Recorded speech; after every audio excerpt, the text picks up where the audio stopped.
Hey, what advice would you have for those getting out of college and going into their professional careers? My biggest thing is location.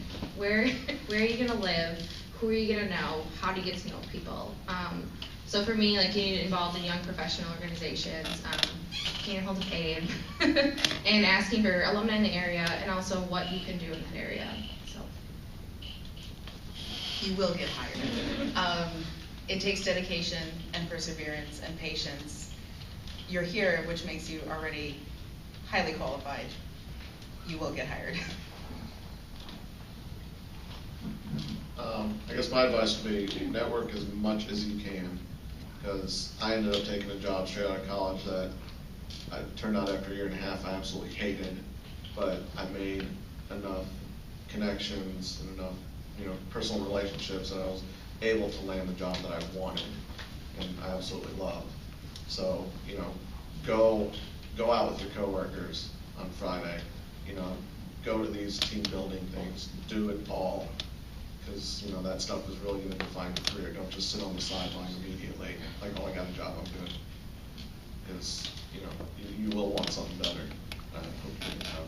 Find a professional mentor, or 2 or 3 or 4, and keep in touch with them over the years. And maybe somebody from your first job, other people that you meet at a professional meeting or whatever. But find somebody, get some advice, get to know them, and keep in contact with them, and it'll pay a lot of dividends over the years. So you graduated. Awesome. You're not done learning. Always keep learning. Read more, ask people, and everything. Anything, whenever you start a new job, learn everything you possibly can about that job. Ask why. Don't just accept, well, this is my job, this is what I'm supposed to do. Ask questions. And the first part of that is just what Dean said. Okay, find a mentor. Be it a financial mentor, a career mentor, a technical mentor, soft skills. All these things you need to keep learning, you need to keep working on. There is no, I'm done, this is what I'm going to be. You can't do that. I do know, even as a student, most organizations find students very desirable and offer discounted memberships. Almost every association will. And they are organized in local chapters with local professionals who need volunteers to help with registration at events and help planning and doing communications or whatever, and especially with the talents that typically engineers have. With web, many of the local chapters are volunteers, much like ours. So if you think about National Society of Professional Engineers, Institute of Industrial Engineers, most of them will have memberships that are $35 a year, and it's often prorated, so halfway it's $18 a year. So it's very reasonable, and many of the local chapters will offer grants for students. And the reason they do this is that they want to create a feeding system for people to come in and be full-time members. The longer people are engaged, the more they will, the more loyalty they'll have to the organization. Does that kind of get at what you're thinking, or are you thinking? Good. Thank you. You want some more? We can keep going. Another question I have is, if you think of somebody that you really respect or admire, and it can be anyone living or not, advice that they would have for you right now in how you're living your life and your role as a leader. Somebody that you really respect, what advice would they have for you right now? This is an easy one. So for the fraternity, one of my role models is Justin Wiseman. I don't know how this guy does it, but he invents time. He's got like 18 kids. He's got like season tickets to every kind of sport there is out there. Yeah, he's having kids this weekend. But for some reason, he's an active member in Theta Tau and SIGEP and everything. I don't know how he does all these things, but whenever I talk to him, I tell him what I'm doing. He's like, do more. Always do more. Why aren't you doing more? And that's my one point that he's always said to me, do more. I think my person, I can think of a lot, but fraternity related, I think mine would be Glenn Wilcox. In 2002, that was my first experience in national fraternity, and I ended up just talking with him, and he got me really interested in the fraternity and things like that. I was just a student member, just kind of going through it. So he was real inspiring. I mean, it's not one thing he said to me, it's just he took the time to, talk to me and really listen, so. Katie's edging. Give me the mic. I guess, it's not really fraternity related. Mine would be opposite of shady, would be kind of my parents. They're saying, you're in college, you're single, you don't have a house, you have no responsibility, obviously, but besides a job. So I was like, take that week vacation, go across, seas, have some fun. Definitely take time for yourself. And this is like, I feel like early in your career, you need to find out who you are, how you can manage yourself. And I think that's the biggest advice too that I've been given is find out who you are, and then you can kind of make your life from that.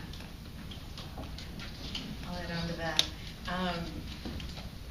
What advice I was given by my parents, who have been very supportive, is it's okay to not know what you want to do with your life. 18 is a hard age to make an educated decision, and if you're sure you found what you want to do, you're very fortunate, and you should chase after what you want to do. But it's absolutely okay to have an engineering degree and not do engineering, because you get an amazing versatile skill set from this kind of education. And you guys are going to be wonderful people in whatever career you find. But, like everyone has said, make sure you love what you're doing. And if you don't, reconsider. Just don't sit there and say, I'll figure it out later. Take an active, participatory role in your life to figure out what you want to do. I'm Eric. I'm from Zeta chapter. So like whenever motivational speakers come, they're always like, where do you see yourself in 5 or 10 years? I was just curious, or maybe if it's been more than 10 years, do you see yourself where you are? Trying to get a perspective. And just like if you aren't where you thought you'd be, like how did you handle getting to where you are? Like, was it hard, or I don't know? So think back 10 years, are you where, 5 years, are you where we are now? Yeah, good. I would say you guys should also answer this for yourself. It's a great interview question. Interview. I guess, it's really hard to think once you have, you have to interview question, where do you want to be in 5 years? And just like, well, it's hard to think about, I want a job, I want a house, down the road. Once you have that job, is your boss will ask you for your personal development and professional, where you want to be in 5 years. And my boss asked me that 2 weeks ago. I kind of stared blank at him like, well, tell you on an MBA, I want this, but as far as like in my career, I couldn't tell you. So he versed the question. I asked him the question, said, where do you see me? And he's just like, wow, like I can see you working in corporate, I can see you working in sales. He's like, really, it depends where you want to go. So that is a major thing to think about, for sure. And you really have to evaluate yourself and see how you are at your job and what you expect out of it for yourself. I'll actually answer it this time. I've been in the workforce over 3 years now, and my answer when I graduated is I want to be in a position of leadership where I'm secure in the knowledge that I have in my company. It was a fairly generic answer, and pretty much 3 days shy of the 5-year mark, I'm going to be changing professions entirely.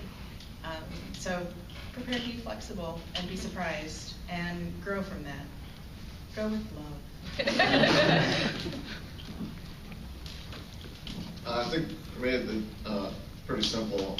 5 years ago, I did leave school, and honestly, all I said was 5 years ago, I want to find a job that I'm in love with, and I think that's what I do. So.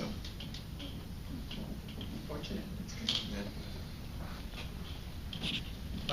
It's kind of interesting. 5 years ago, I was director of IT for a company. I spent my whole career in IT, and then one day something strange happened.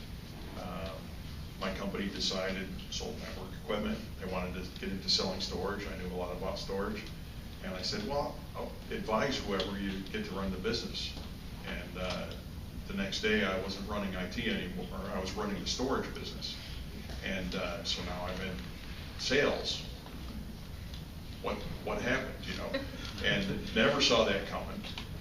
And since then, left that company. Now I work for the manufacturer of equipment that I sold. And you be a little flexible. You never know quite exactly what's going on, but I love what I do now, and I'm having a lot of fun with it. And so there'll be some interesting jags in the road that you won't expect. What Amar said, you have to be happy with your job. It's one of those things that, like, I tell all my managers or interviews I've been in, it's one of those things, I'm one of those people that wants to be happy to go into work in the morning. I know that sounds ridiculous, but that's what I want. That's what I want for my career. I don't want to be one of those miserable people to go in and every day it's like, case of the Mondays, or I hate the people I'm working with. I don't believe in the product we're making. You have to be happy and passionate about what you're doing. So make that your objective and you won't have anything wrong. An interesting point though that to change gears a second is that you said challenges that you faced with that. I worked for smaller companies which didn't have the overhead and the structured plans that you have to follow. So I was there, I was a performer, and I was ambitious and capable. So I was promoted and I was given the opportunities.